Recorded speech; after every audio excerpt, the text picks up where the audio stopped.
ପାଠ 6 କହିଲ ଦେଖି। ପାଠ 6 କହିଲ ଦେଖି। ପାକୁଆ ପାଟିଟି ଅଟେ ମୋହର, ବାଳ ଧଳା ହୋଇ ଗଲାଣି ମୋର। ରୀମା ସୀମା ମୋର ପୁଅର ଝିଅ, କ'ଣ କହି ମୋତେ ଡାକିବେ କହ। ଜେଜେ ଡାକିଦେଲେ ରୀମା ସୀମାଙ୍କୁ, କଥାଏ ପଚାରେ ଆସ ପାଖକୁ। ଧରମା ତମର ବାପାର ଭାଇ, ତାକୁ କ'ଣ ଡାକ ଦିଅ ବତାଇ।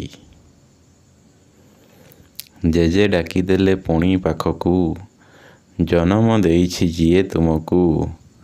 କ'ଣ କହି ତୁମେ ତାହାକୁ ଡାକ, ଯିଏ ଜାଣ ଆଗ ହାତଟି ଟେକ।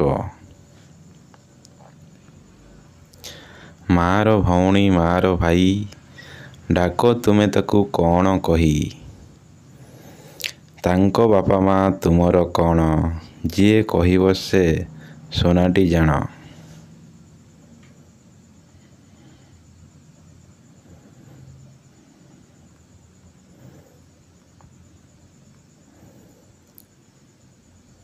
ପାଠ 6 କହିଲ ଦେଖି।